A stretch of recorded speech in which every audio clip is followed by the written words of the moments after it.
முத்திபூர்ண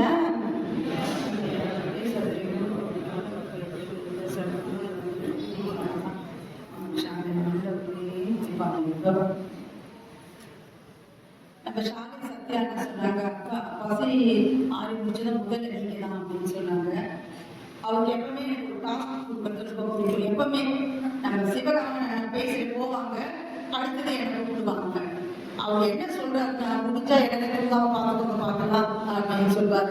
அதுக்கேற்ற மாதிரி நம்ம ஷாலி சிவகாமன் என்ன சொன்னாங்க, தெய்வம் எல்லா இடத்துலயும் பார்த்தீங்கன்னா மூணுறக்கம் தான் கொடுத்துருப்பாங்க அப்படின்ட்டு. இப்போ மூணாங்காச்சு உறக்கம் இங்க ஆகணும்ன்றத அவரை நமக்கு சொல்லி கொடுத்துட்டு போயிருக்காரு.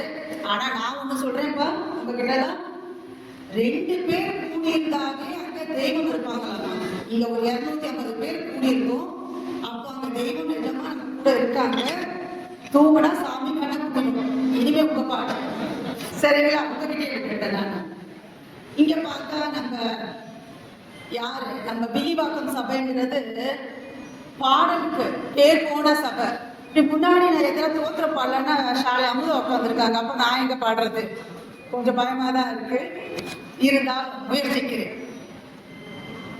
இல்லை இல்லை அகிலத்தில்லாதது, முன் எப்பவும் இல்லாதது, இனிமேல் எந்த காலத்திலும் இருக்கவும் முடியாதது, வல்ல வல்லவ மீறியதார்த்தமுன் ருள்ளதுள்ளதொன்று யாருக்கும் கிட்டாதது, ருள்ளதுள்ளதொன்று யாருக்கும் கிட்டாதது, எல்லை மெய்வழி சாலை செய்வது. இந்த தோற்றம் நம்ம சபையில பாடுறச்ச நம்ம தெய்வம் உத்தரவு பண்ணியிருக்காங்க. இது பல பேருக்கு தெரியும், தெரியாத சில பேருக்காக. இனிமே நீங்க இந்த பாடலை பாடுறச்ச முன் எப்பவும் இல்லாதது, இனிமேல் எந்த காலத்திலும் இருக்கவும் முடியாதுன்னு சேர்த்து பாடுங்கப்பா அப்படின்னு தெய்வ உத்தரவு. அதை இந்த சபையில இங்க நான் உங்களுக்கு இத பதிப்பிச்சு இந்நிகழ்ச்சியை தலைமையேற்று நிகழ்ச்சியை துவங்கி நடந்து கொண்டிருக்கும் டாக்டர் சத்யபடி மூப்பர் மாமக்கானுக்கு, பாலசிங்க ஆனந்தர் அண்ணா அவர்களுக்கும், இந்த உலகத்துல சாவு அப்படின்னு வார்த்தை சொன்னாலே கண்டத்துல போட்டுக்கோங்க மகள், என்ன தப்பு வார்த்தைலாம் பேசுறீங்க அப்படின்பாங்க. அப்படியாப்பட்ட ஒரு வார்த்தையை எடுத்து மேடை போட்டு கூட்டத்தை கூட்டி நம்ம அண்ணா அவர்கள் சாவதும் சாப்பழக்கமாமா, நீங்க பழக்கத்துக்கு வேற சொல்றாரு சாப்பழக்கம் அப்படின்னு சொல்லிட்டு நமக்கெல்லாம் அது அழகான ஒரு புத்தி பேரை ஆட்சி அமர்ந்திருக்கும் நம்முடைய அண்ணா அவர்களுக்கும், ஜனார்தன மந்திரி அண்ணா அவர்களுக்கு, இந்த கூடி சபையை வந்து ரொம்ப சீரும் சிறப்புமா நடத்தி கொண்டிருக்கும் நம்மளோட ஷாலை சத்யானா மற்றும் அவர்கள் குழுவினருக்கும். சரி, டைம் சொல்றீங்களாடா எவ்வளவு நேரம்ட்டு? இதெல்லாம் கணக்கில் போடவே மாட்டேன், நான் உங்களை பத்தி பேசுறது. அடுத்ததாக காலை முதல் நமக்கு செவி உணவு பரிமாறிய நம்ம அண்ணா வந்து எனக்கு ரொம்ப பிடிச்சது. நம்ம ஷாலை ஜெகதீஷ் அண்ணா சொன்னாங்க, எனக்கு அந்த டாபிக் எனக்கு அனுப்பிச்சதுமே எனக்கு ரொம்ப பொறாமையா இருந்துச்சு.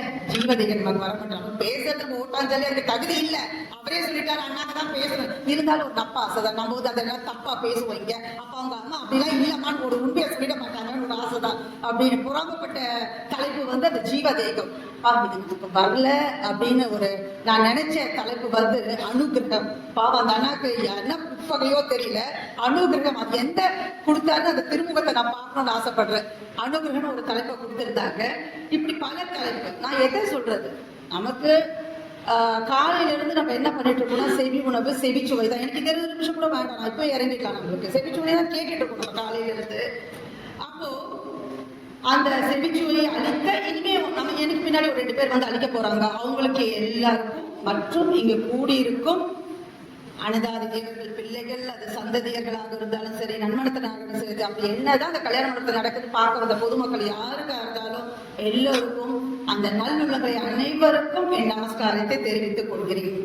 இப்ப இங்க இருக்க நம்ம எல்லாருக்கும் ஒரு அனுபவம் இருக்கு. அது என்னன்னா உணவு கொடுக்கறது. நம்ம குழந்தைகளுக்கு உணவு கொடுத்துருப்போம், நம்ம அப்பா அம்மா நம்மளுக்கு உணவு கொடுத்துருப்பாங்க. குழந்தைகளுக்கு உணவு கொடுத்தா ஒரு தனி டெக்னிக் இருக்கு. அது என்ன அப்படின்னு சொன்னா, குழஞ்ச சாதத்தை எடுக்கணும், சாம்பார் கலக்கக்கூடாது, மேலாப்புல எடுக்கணும். சரி, அந்த சாம்பார் போடுறதுனால பருப்பு வயிறு உபசம் ஆயிடக்கூடாதுன்னு ரசம் கொஞ்சம் சேர்க்கணும். அப்புறம் நல்லா வேக வச்சு உருளைக்கிழங்கு அதில் போட்டு பிசையணும். பேசிட்டு எடுக்கிறது குழந்தை கொடுத்துட மாட்டாங்க, அதை எடுத்து தான் வாயில விட்டு பார்ப்பாங்க, உப்பு புளி காரம் உரப்பு எல்லாம் இருக்கா. அப்படி தெரிஞ்ச அப்புறம் தான் அந்த குழந்தைக்கு ஊட்டுவாங்க. இந்த குழந்தை என்ன பண்ணும், அது பண்ணும் பாருங்க, ஒரு அதாவது வாய் இருக்க மூடிட்டு விளையாட்டு காமிக்க அம்மாட்ட. அவங்களுக்கு நேரமே இருக்காது, விளையாட்டு காமிச்சு முகத்தை எப்படி அப்படிலாம் திருப்பு. இருந்தாலும் விடாக்குடியா அன்பா சொல்லுவாங்க, தப்பு தப்புன்னு முதுகுல ஒரு அடியை கொடுப்பாங்க, கொக்கை காமிப்பாங்க, குருவியை காமிப்பாங்க, நிலாவை காமிப்பாங்க, ரொம்ப முடியாட்டி பூச்சாண்டி வரான் அப்படின்பாங்க பயமுறுத்தி. அதே மாதிரிதான் நம்ம ஆண்டவர்கள் அவர்கள் என்ன பண்ணாங்க நமக்கு அப்படின்னு சொன்னா, ஆத்தால வந்தனுக்கு அமுதம் முட்டின்னு அவரு பாட்டையார பார்த்து பாடினாங்க, நம்ம அவரை பார்த்து பாடுறோம். அவங்க என்ன பண்ணாங்க அப்படின்னு சொன்னா, ஒரு 4 வேதத்தை நமக்கு இறக்கி வச்சுட்டாங்க. ஏதான ஒண்ணு மூலமா நீ இந்த மெயில வந்து ஒட்டிக்க மாட்டியா, அது பாடல்களா இருக்கட்டும், இல்ல வாக்கியமா இருக்கட்டும், மான்மிய பகுதி அண்ணா சிவகாமன் இப்படியேனா பார்த்துட்டு இருந்தா அவர் சொன்னது. இப்ப நம்ம இங்க எல்லாம் இருக்கோம், எல்லாருமே வந்து அவர் என்ன பேசுறாரு கேட்டா எத்தனை பேருக்கு சொல்ல தெரியும்னு தெரியல. ஆனா அது என்னவோ இருந்துச்சு, அது உள்ள என்னவோ இருந்துச்சு, அந்த சுவை இருந்துச்சு. அதுதான் அந்த செவிச்சுவை, அந்த ஜீவன் சுவை, அது வந்து உயிர் சுவை. அது தட்டுச்சா இல்லை, எல்லாருக்குமே தட்டுச்சு, எனக்கு தட்டுச்சு அப்படின்னு சொல்லி. அப்ப வந்துட்டு தெய்வம் வந்து எதெல்லாம் உள்ள வந்து மாட்டிக்க மாட்டானா. சரி, இதெல்லாம் முடியலையா, தெய்வ தேடு கூடணும் ஒரு நாடக படிப்பா கொடுத்து இதெல்லாம் வந்து நீ ஒட்டிக்கப்பா அப்படின்னு சொல்லிட்டு ஒரு 4 சுவையை வந்து நம்மளுக்கு இறக்கி வச்சாங்க. இப்போ இந்த செவிச்சுவை அப்படின்றது நான் இப்ப சொன்ன மாதிரிதான் அண்ணா வந்து பேசினாங்க, நம்ம வியப்பா கேட்டுட்டு இருந்தோம். அதே மாதிரிதான் ஒரு தாத்தா பையன் பேரன், இது எல்லாருக்கும் தெரியும். ஒரு விவசாயத்துக்கு போயிட்டு அவன் ரொம்ப கோவமா வரான். 3 நாள் ஆச்சு நீ அங்க வந்து, நீ வயசானவன் எனக்கு புரியுது, ஆனா நீ வந்து ஒரு காவல்லாம் காக்கலாம்ல, அங்க வந்துட்டு நீ என்ன எங்க போயிட்டு வர, நீ வரவே மாட்ட வயல் பக்கமே. இல்லப்பா, நம்ம கோவில கதா காலட்சேபம் நடந்தது, அக்கா போன என்ன க்ஷேபம், கதா காலட்சேபமா, என்ன கேட்ட, என்ன சொன்னாங்க சொல்லுன்ட்டு. இல்லப்பா நல்லா சொல்றாங்கப்பா, 3 நாளா கேட்டுட்டு எனக்கு ரொம்ப நல்லா இருக்குதுப்பா, ஏதோ பண்ணுதுப்பா அதை கேட்டாரு. என்ன சொன்னாங்க தாத்தா, சொல்லு தாத்தா அப்படின்னு.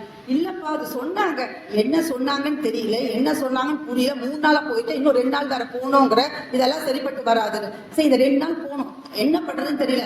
உடனே என்ன பக்கத்துல ஒரு அதை செங்கல் மூடி ஒரு கூட இருந்தது, மூடி கூட தூக்கி கொடுத்தாரு. அதை நான் வந்து செங்கல் பண்ணணும், மண்ணு பேசணும், இதை கொண்டு போயிட்டு அந்த தொட்டிலிருந்து தண்ணி எடுத்துட்டு வா அப்படிங்கிறாரு. இவன் நேரா போறான், ஏன்னா அறிவு வந்து அதை கோவம் கண்ணை மறைக்கும்ல, அப்ப அவனுக்கு புரியல. நேரா போய் இப்படி தண்ணி மூட அப்படி கொஞ்சம் வர கொட்டிடுது, போறான் வரான், இப்படி ஒரு 5 நேரம் பண்ணிடுறதுக்குள்ள அப்புறம் தான் எனக்கு புரியுது, மூங்கி குடியில் எப்படி தண்ணி நீக்கும், இது என்ன பெருசு இப்படி பண்ணிடுச்சு அப்படின்னு சொல்லிட்டு, என்னப்பா என்ன தாத்தா நீ பண்ற இது மாதிரி அப்படிங்கிறாரு. இல்லப்பா நான் அந்த மூங்கி கூடிய கொடுத்தப்ப உனக்கு எப்படி இருந்தது அப்படிங்கிறாரு. இல்ல செம்மண் எல்லாம் மூடி வந்து அழுக்கா இருந்தது, இப்ப எப்படி இருக்கு, நல்லா பளிச்சு செம்மண் இருந்தது. அதுதான் நான் அங்க போக சொல்ல எனக்கு வந்து என்னென்ன இருந்தா, என் மனசுல என் அறிவுல திரை இருந்தது, இருட்டு இருந்தது, மாசு இருந்தது. ஆனா அங்க போய் அந்த கலாச்சாரத்தை நான் கேட்டதுனால எனக்கு வந்து இதெல்லாம் இப்ப எல்லாமே மனசு லேசா இருக்குப்பாங்க. அப்போ ஒரு கோவில்ல போய் ஒரு கதா காலட்சேபம் போயிட்டு அந்த பொய் உலகத்திலேயே அப்படி அவருக்கு மனசு லேசாகுதுன்னா, நம்ம இங்க வந்து கூடியிருக்க இந்த சபை என்ன சபை, தெய்வீக சபை இந்த சபை. அப்பதான் நான் பார்த்தேன், அவங்க திருமுகம் அனுப்பியிருந்தாங்க, இந்த சபை எதற்கு அப்படின்னு சொல்லிட்டு. திருமுகத்தை நான் படிச்சு பார்த்தேன். அப்ப என்ன சொல்லியிருந்தாங்கன்னா, மேம்படுச்சாலை ஆண்டவர்களின் பெரும் கருணையையும் பேரருளையும் பெரும் தயமும் வேண்டி நடைபெறும் தெய்வீக சபை. இது நமக்கு தெரிஞ்சது, அதோட விட்டுதான் பண்ணல. அடுத்தது ஒண்ணு போட்டாங்க, என்ன போட்டாங்கன்னா, இதில் கலந்து கொண்டு ஆன்ம லாபம் பெற பணிவன்புடன் அழைக்கிறோம் அப்படின்னு.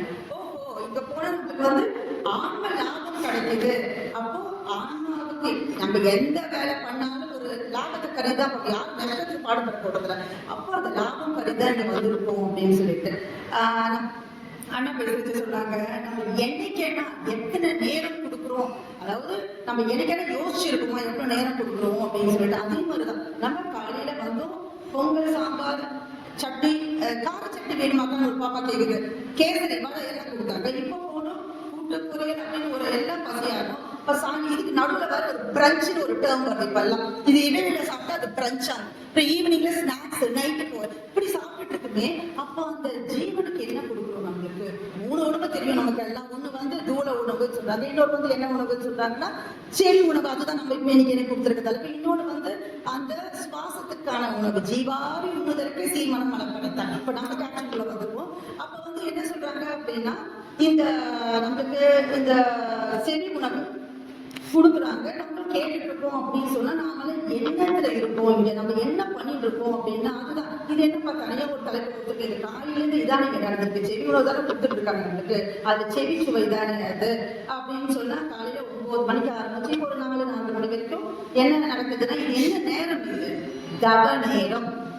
தவ நேரம் அண்ணா சொன்னாங்க நினைக்கிறேன். தவம்னா என்ன அப்படின்றதுக்கு அவர் சொன்னாரு, மூக்களவே மூச்சு ஓடிக்கொண்டிருந்தால் அதுவே தவம். நான் கூட நினைச்சேன், அண்ணா சொல்றாரு கிரவுண்ட் ஃப்ளோர் இருந்தாரு, ஃபர்ஸ்ட் ஃப்ளோர் இருந்தாரு, செகண்ட் ஃப்ளோர் இருந்தாரு, ஃபர்ஸ்ட் ஃப்ளோர் போகணும்னு சொல்றாரு. ஆனா எப்படி போறதுன்னு சொல்லவே இல்லைன்னா டக்குன்னு அவர் கடைசியா முத்தாய்ப்பா முடிக்க சொன்னாங்க, தனி பெரும் கருணை எனும் லிஃப்ட்ல போகணும் அப்படின்னு சொன்னாரு. அப்போ நமக்கு என்ன யோசிச்சேன்னா, மூக்களவே ஓடிக்கொண்டிருப்பது தவம்னா அப்ப அதுக்கு நம்ம என்ன பண்ணணும், மூக்களவே ஓட வைக்கணும்ல.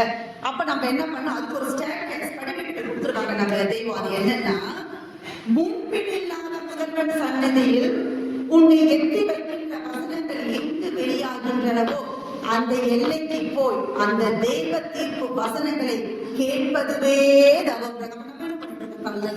அப்ப இது தவம் நேரம் தானே, நம்ம தவம் பண்ணிட்டு இருக்கோமா?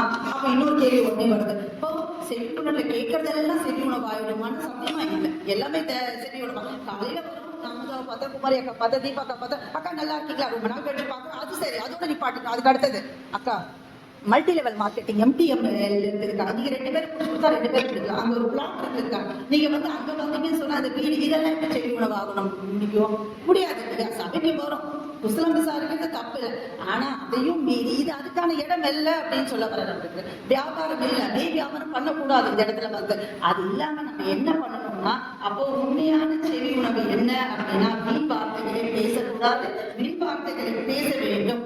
அப்ப செவிப்படப்பட்ட உணவு எல்லாம் யோக உணவாக, யோக உணவானாலும் ஆகும், நம் ஜீவனை நரகிற்கு, நான் சொல்றேன் அதெல்லாம் நரகிற்கு தள்ளும் நாச உணவானாலும் ஆகும்.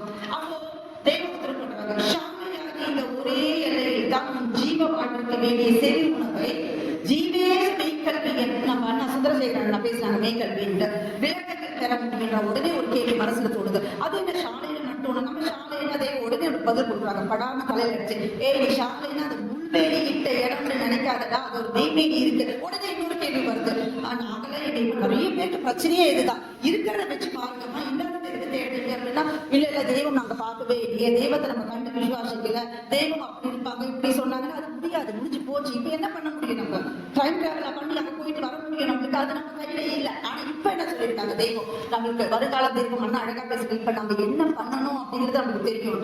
அங்க அழகா இருக்கு, சன்னிதானம் இருக்கு, திருச்சன்னதி இருக்கு, நம்ம போய் அங்க உட்காந்து நம்ம தெய்வத்தை கூட நம்மளுக்கு அவங்க சொன்ன தோத்திரத்தை பாடலாம், வாக்கியங்களை சொல்லலாம். அது சரி சொல்லிட்டீங்க, அங்க போனா ஒரே கூட்டமா இருக்க, நீங்க கூடி அன்னைக்கு போறீங்க, நீங்க ஏன் பொங்கல் அன்னைக்கு போறீங்க, நீங்க ஏன் கார்த்திகைக்கு போறீங்க, ஒரு நாள் முன்னாடியும் பின்னாடியே போனா அவ்வளோ ஒரு அமைதியான இடமா இருக்கும். அப்ப போய் உட்காந்து வந்த பாரமாங்களுக்கு எல்லாம் 4 அடிதான் சொல்லியிருக்காங்க. இப்ப போன வாரம் சமீபத்தில் படிச்ச ஒரு நூல்ல நம்ம தெய்வத்துக்கு மட்டும்தான் எலும்பு இலக்க தவம் இருந்ததுனால என்ன சொல்லியிருக்காங்கன்னா, 40 அடி எல்லைக்குள்ள அவங்க உட்காந்து அங்கனாவே நம்மளுக்கு எல்லா அந்த ஜீவ கரண்ட் எட்டி பாயுன்றாங்க. அப்ப அதை நம்ம செய்யலாம்ல, ஆனா நம்ம சௌகரிய சகதி கடல் அதுல நம்ம செய்ய மாட்டோம். அப்போ இன்னொரு கேள்வி மனசுல தோணுது, அப்போ சாலையில நம்ம தெய்வம் கொடுத்த 4 வேதம் மட்டும் தான் செவி உணவா, மத்ததெல்லாம் இல்லையானா நிச்சயமா இருக்கு. சொன்னாங்க நம்ம எங்க பாடலையா, நம்ம அண்ணா சொன்னாங்க, என்னது நம்மளோட பெரியப்பா வடலூர் வல்லல்ரான் பாடலையா, 6ஆம் திருப்பறை எப்படி இருக்கு, மாடத்திலே கூடத்திலே என்னென்ன கண்டது எல்லாத்தையும் சொல்லி வச்சுட்டு போயிட்டு இருக்காங்க. அவங்க போன வழியெல்லாம் சொல்லிட்டாங்க, திருமந்திரம் இல்லையா, நம்ம திருவாசகம் இல்லையா, எல்லாம் இல்லையா எல்லாம் இருந்தது. ஆனா எது வரைக்கும் அது, எனக்கு 53 வயசு, கவர்மெண்ட் சர்வெண்ட், கெஸ்டட் ஆபீசர், எது வரைக்கும் 58 வயசாக எனக்கு சாயங்காலம் 5 மணி ஆயிடுச்சுன்னா, அம்மா அந்த பச்சை பேனை கொடுத்துட்டு வாங்க, நீ போயிட்டு வாமா, டாட்டா பாய் தான். இல்ல நான் அதே படிப்பு தானே படிச்சேன், அதெல்லாம் என் நினைவுல இருக்கேன், நான் ஏன் சைன் பண்ணக்கூடாது, நான் கெஸ்டட் ஆபீசரா இருந்தேன்னா அந்த 58 வயசு வரைக்கும் தான். அதே மாதிரி அந்த பாரவான்கள் தூளத்தலை இருந்த வரைக்கும் தான் அதுக்கெல்லாம் அந்த மகிமை இருந்து சக்தி. நம்ம அவருக்கு குறைவுபட பேசவில்லை, ரொம்ப கத்திமல் கிடக்கிற மாதிரி இந்த விஷயம் குறைவுபட பேசவில்லை. ஆனா நம் தாயே ஏன் அம்மா அழகு நான் சொல்றேன், உடனே அமுதா எழுந்து அப்ப எங்க அம்மா அழகுன்னு அதுக்கு நான் பொறுப்பு இல்லை, ஏன் அம்மா அழகு தான் நான் சொல்ல முடியாம, எங்க தெய்வம் எனக்காக கொடுத்தா, பெரியப்பா சித்தப்பா பெரியமாலாம் இருக்காங்க, ஆனா அவங்க சொத்தெல்லாம் எனக்கு வராது இல்லையா, ஏன் அம்மா சொத்து தான் எனக்கு வரப்போகுது. அது மாதிரி நம்ம வேத நூல்களை நிறைய பேருக்கு இப்ப என்னன்னா, எல்லா வேதமும் வேதம் தான், எல்லா இதுவும் செவி உணவுன்னு அது எப்படி செவி உணவாயிடும், நம்ம அம்மா சொத்து தான் நம்மளுக்கு ஆகணும். அப்ப நம்ம தெய்வம் இருக்க வைத்த அந்த 4 வேத நூல்கள் மட்டும் தான், அந்த திருச்செயல் மட்டும் தான் நமக்கு செவி சுவையை தரும், செவி என்பதை தரும்ன்றதை தர வேண்டும். அப்பதான் நம்ம வந்து கடை தேர முடியும், அந்த கைலாயத்துக்கு போக முடியும், அந்த சொர்க்கபதி வாழ்வு அடைய முடியும் என்று ஆணித்தரமாக நான் சொல்ல கடமைப்பட்டிருக்கிறேன். நம்மளுக்கு அதுதான் நம்ம தெய்வத்துக்கு செய்ய கைமாறா இருக்க முடியும். ஏதோ வந்தாங்க 20 நிமிஷம் அண்ணா சாலை சத்தியா நான் கூப்பிட்டாங்க, நான் பேசுறேன் போறதுன்றது அது ரத்தப்படியை நான் வாங்கிட்டு போறதுக்கு விரும்பல. நான் சொல்ல வேண்டிய கருத்து என்னன்னா, அந்த செவிச்சுவை எதில் இருக்குன்னு சொன்னா எவ்வளோ பேர் கொடுத்துருக்கலாம், எல்லாம் படிச்சிருக்கலாம். ஆனா நம்ம 4 வேதத்துல இருக்கிற ஒவ்வொரு பாடல்களும், ஒவ்வொரு வாக்கியமும், ஒவ்வொரு வாசகமும், ஒவ்வொரு வரிகளும், ஒவ்வொரு வார்த்தைகளும் செவிச்சுவை தரக்கூடியது. செவிசுவை, அதுதான் நம்மளுக்கு செவிசுவை அப்படின்றத நம்ம வந்து என்ன பண்ணி வச்சுக்கணும், நல்லா நம்ம நினைவுல ஊற வச்சிருக்கணும். அப்போ அடுத்ததா இந்த வாயுணவு எதை அனித்திய தூளத்தை வளர்ப்பதுன்னு சொன்னாங்க. அப்ப தேவூத்திரம் பண்றாங்க, செவி உணவை யார் கையில் தரணுமோ அவங்க கிட்ட இறைவன் தந்தாச்சு. அவங்க எல்லாம் சரி பார்த்துட்டாங்க. அம்மா எப்படி எல்லாத்தையும் குடைச்சு வாயில போட்டு பார்த்தாங்க, அது மாதிரி பார்த்துட்டு அவங்க என்ன பண்றாங்க அப்படின்னு சொன்னா நமக்கு வந்து தந்திருக்காங்க. அண்ணாலாம் சாட்சி, அவங்க அதை உண்டதுனாலதான் அவங்க எப்படி உட்காந்துருக்காங்க அப்படின்றது. அதோட விட்டு இல்ல, எங்களுக்கு மட்டும்தான் அவங்க சொல்லல, வரவங்களுக்கும் நீங்களும் வந்து கூட்டிக்கோங்க. உங்களுக்கு எல்லாமே காலையில 7 மணிக்கு என்ன படிக்கிறோம், நம்ம எல்லாம் காலையில 7 மணிக்கு என்ன சொல்றோம், மகா சங்கல்பம் என்ன சொல்லியிருக்காங்க, தெய்வம்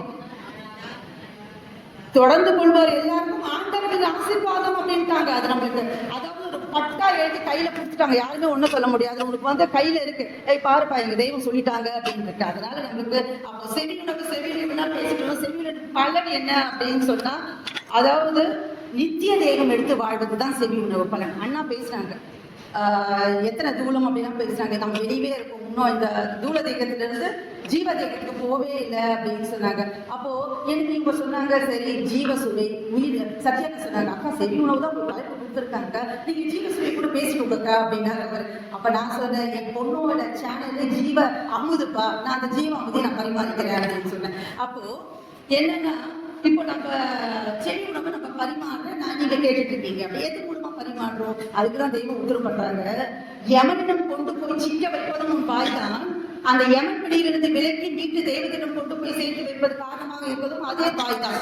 அதே மாதிரி இப்போ நம்ம செவி உணவுனா, இப்ப நான் வந்து இங்க முத்திப்பேர் எல்லாம் தெரிஞ்சனால முத்திப்பேர் எனக்கு ஒன்றும் தெரியாது, என்னை விட அதிகமா நம்ம குமாரி அக்கா பேசுவாங்க, மனப்பாடமா பேசுவாங்க. வாய்ப்பு கிடைச்சது நாங்க இருக்கிற வாய்ப்பு இல்லாம உட்காந்துருக்காங்க, அவ்வளவுதான். அப்போ நம்ம இங்க அதாவது நம்ம பேசுற அந்த பேச்சு, நான் பேசுறத நீங்க கேட்கறது மட்டும் செவி உணவு அல்ல. நம்ம ஒரு ஆலயத்துல சன்னதி முன்னு உட்காந்து ஒரு தோத்திரம் பாடணும், அதுவும் செவி உணவு தான். காலையில நம்ம வீட்டுல வேதத்தை தொடர்ந்து வச்சு படிச்சா அதுவும் செவி உணவு. ஏன் ஆனா அது எப்படி படிக்கணும் அப்படிங்கிறாங்க தெய்வம்.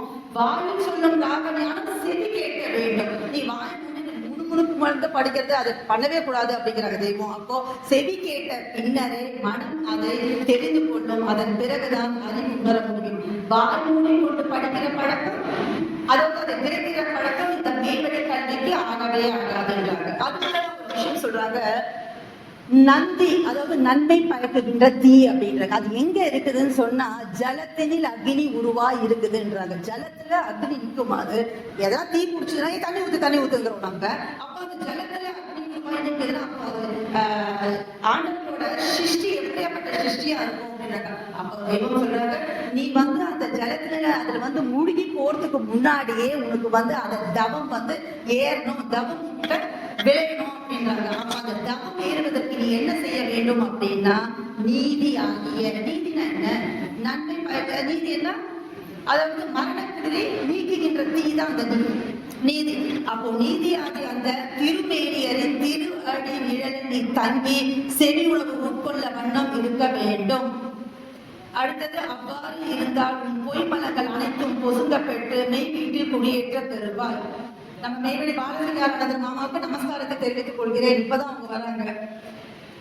இவர் அடுத்ததாக சொல்றாங்க, தன்னறிவில் சாயது அதை தெய்வம் ஒத்துக்கவே மாட்டாங்க எப்பவுமே அப்படின்னு சொல்லிட்டு. ஏன்னா தன்னறிவு சாஞ்சோன்னு என்ன ஆகும்னா சௌகரிய சகதியில போயிடுவோம். சௌகரிய சகதியில போனா மூச்சு துண்டாடிடும், அவ்வளவுதான். நம்ம படுற பாடல் எல்லாம் தெய்வம் 4 வேதங்களை இறக்கி வணக்க முறைகளை எடுத்து வச்சு எல்லாமே எதுக்கு, அந்த மூச்சு வீணாக கூடாதுதான் அப்படின்றதுக்காக தானே. அப்போ அதாவது தெய்வம் அவர்களுடைய அருள் வாக்குகளை செவிப்புலன் வழியாக கேட்க கேட்க மூச்சு தானே அடங்குகிறது. செவிக்கு உணவாம் யோக பலனாகி அருளும் அதை அருந்த மூச்சு இவன் அறியாமலே அடங்குவதால் ஆயுள் அதிகமாகிறது. அப்போ தெய்வம் அவர்களின் நூலை படித்தாலும் கேட்டாலும் அதை பாடினாலும் மூச்சு அங்கு அடங்கும். திரும்ப அங்கதான் ஒரு சாரிமா நான் பாட போறேன். ஆசை மாமரையாதி கூறாத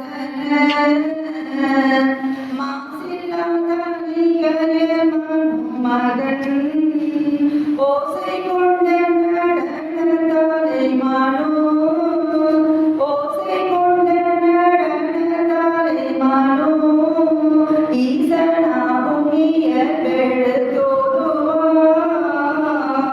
என்ற நமது குலதெய்வம் குரு கொண்டல் அவர்களிடம் செவியுணவு பருக பருக இவன் மூச்சு அடங்கி ஜீவன் வலுவடைகிறது.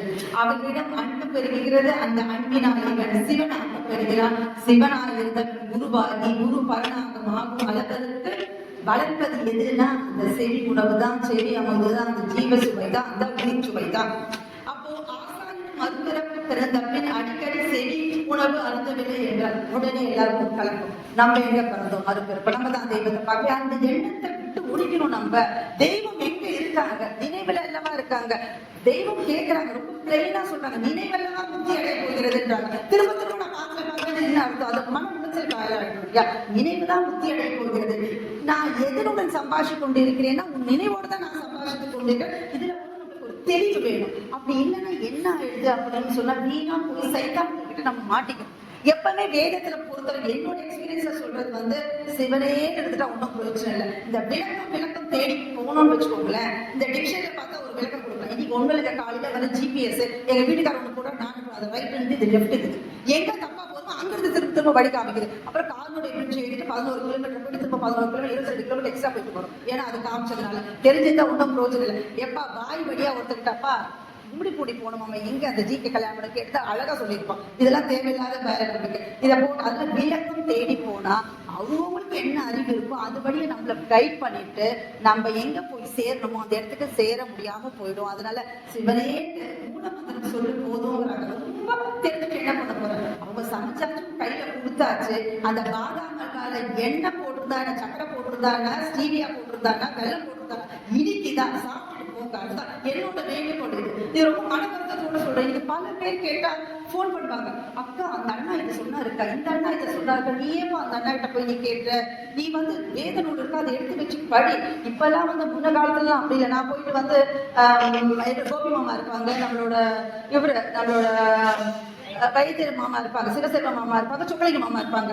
மாமா இதெல்லாம் என்னம்மா நூலை பண்ணு என்னம்மா அது தெரியாத, நான் படிச்சுட்டு தானே இருக்கேன். கிளினிக்ல ட்ரீட்மெண்ட் தவிர்த்து நான் இதெல்லாம் பேசுவேன். சிவசேவ மாமா சொல்லுவாங்க, உங்களுக்கு ஒன்றும் தெரியல, அதான் இவ்வளோ பேசுறேன், தெரிஞ்சா வாய முடிப்பேன் அப்படின்னு சொல்லுவாங்க. ஏன்னா புதுசா அந்த ஆர்வம் எப்படி இருக்கு என்னால ரியலைஸ் பண்ண முடியும். ஏன்னா அப்படி தோணும் நம்மளுக்கு. இது என்ன இதெல்லாம் எங்க எப்படி கொடுத்துருக்காங்க, அங்க எப்படி கொடுத்துருக்காங்க. ஆனா அது தேவையில்லை. நான் என் அனுபவத்துல சொல்றேன், அதெல்லாம் தேவையே இல்லை. மூல மந்திரத்தை சொல்லு, மூல மந்திரத்தையாவது சொல்லி கொண்டு இருப்போதுங்கிறாங்க. உங்களுக்கு என்ன வேணுமோ கொடுக்குறேன்றது. அப்ப நம்ம எதுக்கு வீணா போய் சைத்தான் மாட்டிக்கணும். இன்னைக்கு ரொம்ப ரொம்ப மலிவா கிடைக்கிறது இந்த சைத்தான்களோட அட்வைஸ் நம்மளுக்கு கிடைக்குது. அதாவது வெயில் இருக்குமோ இல்லையா சைத்தான் கிட்ட போய் மாட்டிக்க கூடாது. பிறந்தோம் இருந்தோம் என்ற மூடே வார்த்தையை முடியக்கூடிய மனித வாழ்க்கை இருக்கின்ற போது என்ன செய்தோம் தானே, அந்த இருக்கின்ற போது சைத்தான் கிட்ட மாட்டாம இருந்தாலே நமக்கு நல்லது. சொர்க்கபதி வாழ்வை நோக்கி போறோமோ இல்லையே இந்த இடம் தவறி போயிடக்கூடாதுன்றதான் நான் இந்த சபையில முத்தாய்ப்பா நான் உங்ககிட்ட எல்லாம் கேட்டுக்கிற ஒரு வேண்டுகோளே. நான் ஒரு ஜீவன் தவறி போறதுக்குள்ள நம்ம தெய்வம் விரும்பவே இல்லை. அவங்களுக்கு அவ்வளவு வருத்தமா இருக்கும். நம்ம ஒரு ஜீவன் தவறி போயிட்டாங்க, 10 பேர் மீட் பண்ணுறத ஒரு ஜீவன் தவறி போடுறது ரொம்ப கஷ்டமான விஷயம். அப்ப நம்ம ஜீவ சகோதரி தவறி போறாங்க, நாம் தான் நீ தான் நாம் அப்படிங்கிறாங்க. அப்படி போயிடலாமா, போகக்கூடாது இல்லையா, திரும்ப செய்யணும் வந்துடலாம் நம்ம. அப்போ ஆசானும் மறுபிறப்பு பிறந்த பின் அடிக்கடி செவி உணவு அருந்தவில்லை எனில் ஜீவ தெய்வம் வளராது. அது சிக்கி பிடித்து விடுவதால் தேவநிலையிலிருந்து நடுங்கி நரநிலைக்கு போய்விடுகிறது. உன்னிடம் இருக்கும் அந்த பேசுனா புகழும் பேரறிஞருக்கு ஆதார் குரு கொண்டல் அவர்களின் மாசர் ஆளவாய் நேர் நின்று அங்கிருந்து பொங்கி வெளியாகும் அருள் அமிர்தத்தினை உன் செவிப்புலன் கொண்டு மடுப்பதுதான். அதன் பலன் என்ன அப்படின்னா செவி, அதுக்கு திருவாக்கு வச்சுக்கோங்க. ஆசானம் என்று ஆசானம் என்றா தெய்வத்தோட திருவாக்கு. ஒளிநாடல கூட கேட்க எனக்கு அடிக்கடி ஒரு கேள்வி வரும், வேதம் ஆசான் திருமேனி அப்படின்னா வேதம் ஒளிநாடல் கேட்க அது இல்லையா நம்மளுக்கு, அது நமக்கு புத்தி தராதா? ஒளிநாடல் கேட்ட நமக்கு புத்தி தரதான போகுது. தெய்வத்தோட திருவாக்கு அதுதான் முக்கியம். அது 7 இருந்தா என்ன, ஒளிநாடாவில் இருந்தா ஒரு தீர்வாக்க நமக்கு முக்கியம். அவ்வளவுதான். அப்போ அவ்வாறு காலமெல்லாம் மடுத்தால் சாபாவரமாக வீடு பேர் உனக்கு பரிசாக அளிக்கப்படுகிறது. தெய்வம் உத்தரப்படுறாங்க, இந்த செடிப்புணன்றது நாமளை விட 6 மடங்கு வல்லவக்கூடியது அப்படிங்கிறாங்க. வந்த திருமறைகள் எல்லாம் புகழ்கின்ற அவிநாசி அப்பர் அவர்கிட்ட இருந்து நம்ம அந்த வயிறுக்கு வந்து செவிக்கு உணவு நமக்கு கிடைக்குது. செவி உணவு வயிற்று, அதாவது அந்த உணவு மாதிரி 6 சுவை, அறுசுவை கொண்டது, 9 சுவை நவ ரசங்கள் கொண்டது அப்படிங்கிறாங்க. மனிதனிடத்தில் இந்த அல்ப வாழ்க்கைக்காக, இந்த தூள வாழ்க்கைக்காக, இந்த உலக வாழ்க்கைக்காக கொடுத்தது வந்து இந்த நாக்கு ருசி. ஆனா அந்த செவி எதுக்கு கொடுத்துருக்காங்கன்னா, காதை கொடுத்தது வந்து கர்ப்ப கோடி கால வாழ்க்கைக்கு தான்.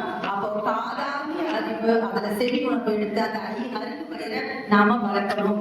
ஈசன் பற்றியே உன் செவிகள் சுவைத்து கழிக்க வேண்டும். அப்பொழுதுதான் ஈசன் சக்தி உன் ஜீவனில் வளர்ச்சி அடைந்து பிரகாசிக்கும். நீயும் ஈசனை அடைவாய். செவி உணவு பருகாவிட்டால் யமனிடத்தில் நீ தள்ளப்படுவாய். செவி உணவு பருக பருக ஈசனுடைய அனுகிரகம், அண்ணா ஒரு டாபிக் வந்துச்சு, அனுகிரகம் கிட்டும். அது கிட்ட கிட்ட மூச்சு துண்டாடுவதை நிறுத்தப்பட்டு உன் சுவாசம் வெளியே போகாமல் தங்கும். சதா ஈசன் சுவையை செவிகளுக்கு விருந்தளித்து வந்தால் சுவாசம் கட்டுப்பட்டு நிஷ்டைக்கும் தவத்திற்கும் வழிவகுக்கும். அண்ணா வந்துட்டாங்க, டைம் முடிஞ்சிருச்சு. நிஷ்டை தவம் அப்படி 2 நம்ம வேற வேற நினைச்சுக்க கூடாது. நிஷ்டை தவம் அப்புறம் அந்த யோகம் எல்லாம் ஒரு பொருள் சொல்கிறேதான். ஜீவன் முக்திக்கு வேண்டியது நிஷ்டை, தேக முக்திக்கு வேண்டியது சாலை குழல் விளப்பம். தெய்வம் சொல்றாங்க, ஆசானுடைய முகத்தின் முன்பாக இருப்பதுவே நிஷ்டை நகை. முகத்தின் முன்புனா என்ன? எம்மை உன் நினைவானது உன் பால் இழுத்து வைக்க செய்வதுவே அன்புன்றாங்க. அந்த அன்பு தான் நமக்கு வேணும். மக்கா மதினா நம்ம வா எல்லாத்தையும் உள்ள தழுது. ஆனா ஒரே வாய் இந்த உலகத்துல வெளியே தழிச்சு, அது மெய்யை தழிச்சு, அந்த நான் எதுனா நம்ம ஆண்டவருடைய நான் திருநா, அதுதான் மக்கா மதினா. இந்த உயிரை உனக்கு கொடுக்கப்பட்டதும் இந்த செவிப்புலனை கொடுக்கப்பட்டதும் எதுக்கு அப்படின்னு சொன்னா, பெரியோர்களின் வேத துணுக்கி நீ செவி சாய்த்து அதன் வழிபடி நடக்கத்தான். மனு மெய்குருவை அடைந்து அவர்களுடைய செவி உருவை பருக பருக என்ன ஆகும்னா, இந்த சிவத்துக்கள் நபசுகள் நம்ம படிப்போம் இல்லையா? அதாவது 96 தத்துவங்கள், 36 தத்துவங்கள் முக்கியம், 5 சிவ தத்துவம், 7 வந்து நம்மளோட நம்ம அமானிதம் கடன் வாங்கிட்டு வந்து 24 ஆன்ம தத்துவம். அந்த 7 தத்துவத்துல சிவத்துக்கள் நபசுகள் வந்து எப்படி ஆயிடுச்சு, நபுசா ஆயிடுச்சு அப்படின்றத நம்ம தௌஹீத் மக்காம்ல தெய்வம் அழகா சொல்லியிருப்பாங்க. அப்ப என்ன சொல்றாங்கன்னா, பிறகு தெய்வ சிவத்தாக மாறி நபுசுகள்லாம் சிவத்தாக மாறி நமக்கு சிறப்பு அளிப்பவனாக மாறியது நமக்கு எடுத்து காட்டுகிறார்கள் தெய்வம். ஒரே ஒரு விஷயத்த மட்டும் சொல்லிடுறேன்னா, மனிதன் வித்து, அந்த மனிதன் வித்தோட தன்மை என்ன தெரியுமா? எது வந்தாலும் பத்தல. சைக்கிள் இருக்கா, மோட்டார் பைக் இருக்கா, கார் இருக்கா, வீடு இருக்கா, டூப்ளெக்ஸ், இப்படியே தான் போயிட்டு இருக்கா. அப்ப என்னன்னா, ஏனென்றால் அது அவன் தப்பு இல்லை, அந்த படைத்த வித்து தப்பு. அது என்ன வித்துன்னா சஞ்சீவி வித்து. அது என்ன வித்துனா முத்தான தேவ வித்து, பேரின்ப வித்து. அதுக்கு என்ன வகையில நீ சிற்றின்பம் கொடுத்தாலும் அதுக்கு பத்தாது. அதுக்கு தேவையானது எது அப்படின்னு சொன்னா பேரின்ப செவி உணவு. அது எங்க இருந்து வருதுன்னா, அப்ப தெய்வம் உத்தரவு பண்றாங்க, அது எம்மிடத்தில் உள்ளது. எம்மிடத்துல தெய்வத்திலும் உள்ளது. அதுவே எமது மை, அதுவே உண்மை, அதுவே ஆண்மை.